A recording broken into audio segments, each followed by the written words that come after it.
Was here not too long ago. Now she lives in Chicago. How about that? Yeah.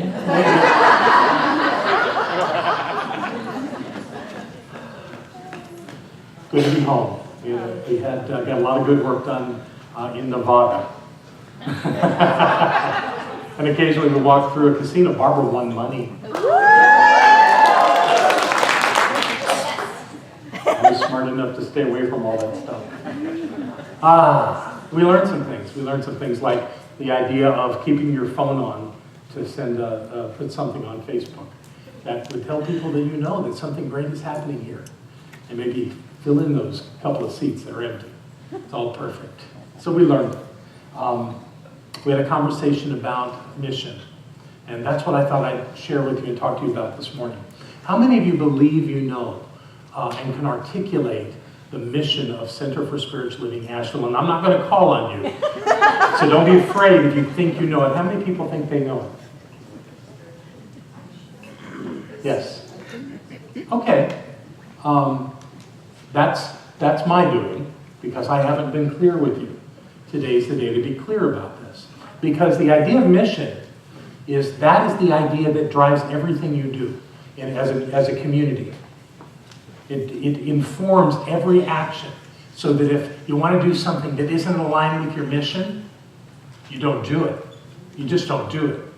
You do things that are in alignment with your mission because you have a reason to be here. And mission sounds so lofty. We have a mission. But it's important. And it's important for us all to know what that is, so that we're all on the same page. And that's what we're going to do. Now, I have another question for you. On don't look at your program now, look at me. On the cover of your program it says, "Welcome home." Lovely thought, that's not our mission. But right below it is our mission. Can anyone recite, without looking at it, what it says on the cover of your program? Becoming ever more aware of our oneness as spirit. That is our mission. Our mission is to become ever more aware of our oneness as spirit. That's our mission. Everything we do is about becoming ever more aware of our oneness as spirit. Everything we do, every song we sing, every song we hear, every class we do, every conversation we have is about becoming even more aware of our oneness. More aware. Do we ever get to the place where we're absolutely, completely knowing what our oneness is? I don't think that's part of being in the human experience. But we can do this very unique thing. We can approach that. We can move in that direction with everything that we say and do. So when you pick up a program, I'm sure Robert's got this handled. When you pick up a program, I want to invite you every Sunday to read that line.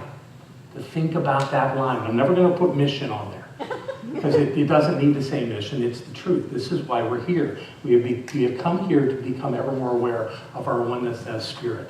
So that's the work that we've come here to do. How do you do that? Well, you keep talking about it, you keep singing about it, you keep thinking about it, and it calls you out to not play in that limited game of separation. Most of the planet, most everybody is caught up in the separation of life as it appears.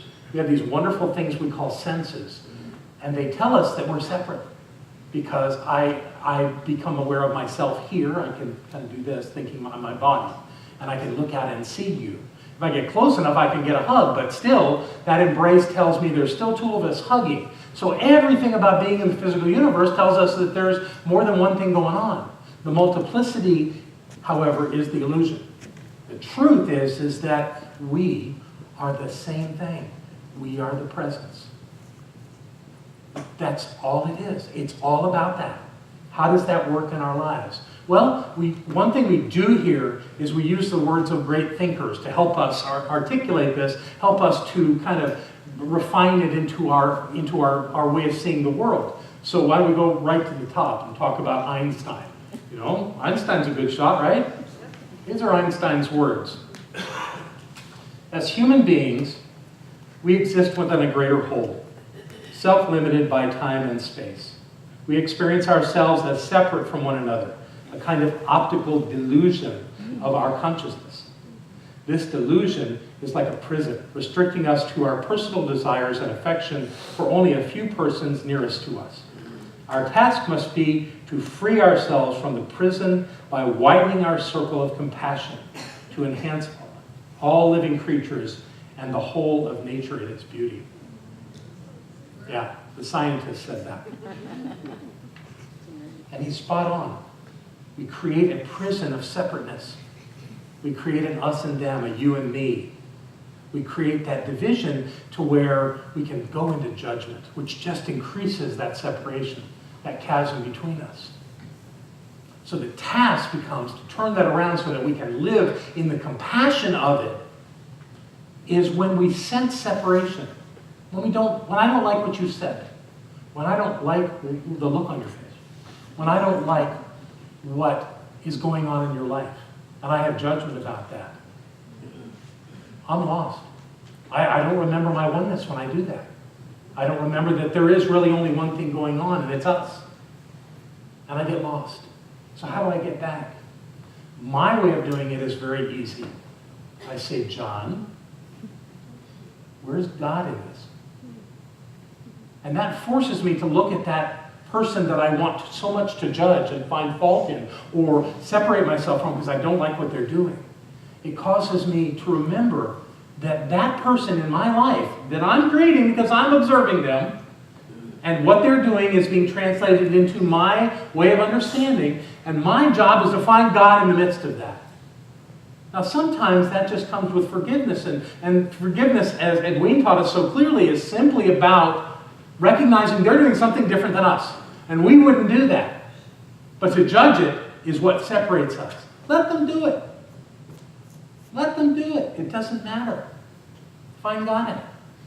There was a man who used to come to our center. He's moved away. But he was here for years. And he could get under my skin. And I'll give away who it is when I tell you that he attended virtually every class we ever had here. And he would ask questions, and my first thought is, that's the dumbest question. That's the same question you asked last time. You know, on and on and on. And then we went to a men's gathering, and he came. And he told his story about how he grew up and lost his parents and lived with people he didn't know. And that a lot of kids put him down, and that he was trying to pull himself out of that. That he was well educated, but he still had that sense that he wasn't quite good enough. And that I was playing into his limited thought by thinking he wasn't good enough. As soon as I heard that, I said, this is God showing up to show me how judgmental I can be, to show me how limited my thinking can be, and calling me out to do a better job. And from that day, I loved that man. I welcomed him. I answered his questions again and again and again. But apparently they needed to be answered, so there it was. It was my limiting thought that was creating this separation between he and I. He was the presence of the divine. And I was losing by not seeing that. How many people in this room have had someone in your life that you didn't like because they treated you poorly? Anybody ever have that? Oh, couple. Okay. That person, that presence, was calling you to wake up to who you were. Not by telling you who you were, not by lifting you up like we do around here, but calling you out to know on your own, by yourself, in your space of who you were, that you were the divine. They were calling you out. And if you couldn't hear that and you kept making them wrong for treating you poorly, if you were the victim, then you were missing the point. God knows I've been there. That doesn't work on me anymore. Doesn't work on me. You want to make me wrong? Great. I know who I am. I know who I am. Do I completely know him? No. But I'm working on it. I'm working on it. I know who I am better today than I did yesterday. And I'll know better who I am tomorrow than I do today. Because I am becoming ever more aware of the oneness that I am with all of life. This divine presence is everywhere. It's omnipresent, we call it. So it cannot be outside of you more than it is inside of you. It is the same oneness everywhere. God is everywhere present, always without exception, at the point of view. You cannot escape that. You can deny it. And you can create with that great creative power that you have, which is the presence of the divine. You can create a mess in your life. You can create pain and suffering, awful things for yourself. Or you can simply know who you are and live in the choice of something better in every moment. In every moment. That opportunity is there. And it can always be more. We can always do it better. Not that we ever did it badly, because everything's a spiritual experience. But if we are willing to do that, to let that idea of becoming ever more aware that we are the presence of the divine, if we can do that and hold ourselves to that, then nothing can stand against us. Nothing. This is our work. This is why we come into this room. This is why we go to classes. This is why we listen online. So that we can know this truth about ourselves a little bit more today than we did before. Dr. Holmes had some brilliant things to say about this. God is life, and the nearer we come to embodying our oneness of spirit, the less we shall be subject to anything that limits life. This is the answer to all of our challenges. Whatever is happening in your life, and it doesn't matter whether it's a physical malady, whether it's a relationship challenge, whether it's about your self-expression and doing the work in the world you want to do, it doesn't matter what it is. To remember this changes the whole game. It changes the whole experience. By simply remembering that divine presence that created the universe is at the point of you. It is at the point of me. And I must recognize it where I am. But that's not enough. I must recognize it where you are. Because if I think that it's true that this is the oneness of all life showing up, then to have any stopping point on that means I haven't got it yet. I'm not even close to it yet. Do I have to remind myself? Absolutely. We're always going to have to remind ourselves. We're going to be shocked when somebody says something or does something. We're going to be disappointed. We're going to be confused. We're going to think something's wrong. And then we'll remember that our mission is to become ever more aware of our oneness as spirit. And by doing so, all the boundaries disappear. And we remember. You know that lovely statement that you say after you talk about somebody who's really got it hard in life? There, but for the grace of God, go I. That's a lie. There I go is the right answer. There I go. And in that place we have compassion. That doesn't mean that we have to fix anybody. What that means is that we honor the presence of the divine in that one that is experiencing some malady, some challenge in life. We honor their path because they are as much on a spiritual path of awakening as we are. And if we are infinite beings of love and light, it doesn't matter how long it takes. Fact is, though, that you and I are on the fast track. We are. We're on the fast track of getting this because we keep inundating our senses and our experience with this understanding. And when we do, life keeps getting better. Yay! That's what we're looking for. A better life. Does that mean you're never going to have a challenge? Of course not. You're going to create challenges because those challenges call you to wake up. They call you to remember who you are. They call you to stand tall and know the truth of life itself. And that you are here as part of this magnificent community, knowing the truth and becoming ever more aware of our oneness as spirit. More words from Dr. Holmes. To become alive and build the greatest lives, we must become something more, something worthwhile. There is not a day in my life that goes by that I do not take the time to unify myself in consciousness with big things.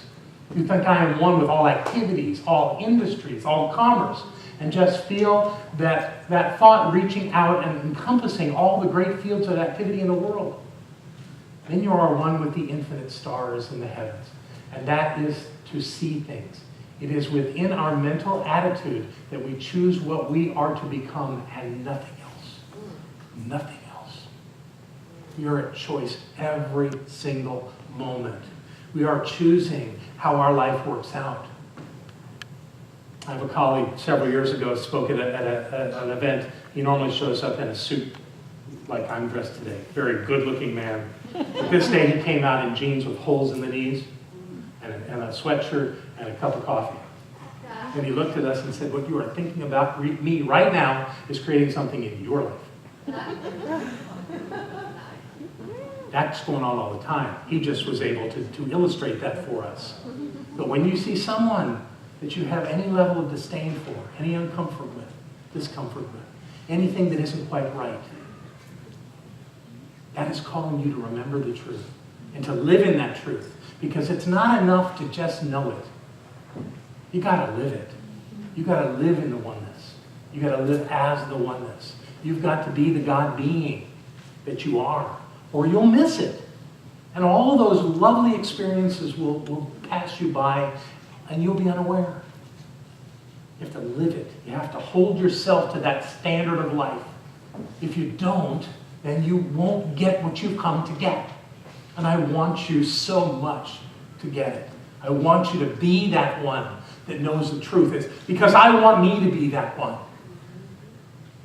And the best shot we've got is coming here together and claiming it for one another, holding ourselves to that. We had an amazing class yesterday in our practitioner 2 Saturday morning class. We talked about suicide. Well, I'll tell you, something can pull you down is to have someone you love to the depths of your being take their own life. We talked about that. We talked about that. In fact, I talked about a man who was a member of this community several years ago. A very wonderful member of this community who took his own life. After asking me if his best friend from high school who had just taken his life was in hell like his family was saying. I told him absolutely not. Your friend is in a state of bliss right now. Little did I know that I was giving him permission to do this. And I got really mad at him. I felt used. But my answer wouldn't be different today. I don't believe that there are mortal sins. I believe that we're all on a spiritual path. Some say that if we all knew what was beyond this life, we'd all drink the Kool-Aid. Maybe, but we're here. And there's something sacred about being here. There's something to learn about being here. And whatever John had to do in his life to go on beyond this physical form he was in, I bless him now. And if anyone asks me a question about suicide, my first thought is, what are you thinking?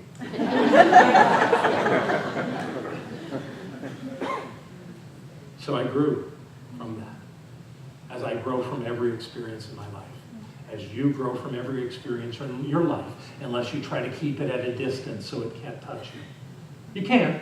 You can keep things away from you. It takes a lot of energy, a lot of attention to do it. You can keep things away from you. You keep enough things away from you, you'll use up so much attention, you'll be stupid. So the better way to handle this is to know who you are, is to allow life to remind you of who you are, to live in that. We came here to do this. We came here to awaken to our spiritual magnificence. The only way I know how to do that is to believe the words of Dr. Holmes and these other brilliant ones that teach us so much. And the desire of the one to know itself. We exist. And the desire of the one to know itself. We exist. This is why we're here. This is our mission. This is the reason we have this center. Use it well. Remember who you are. Live in that truth and let your light shine. I love you so much. Thank you.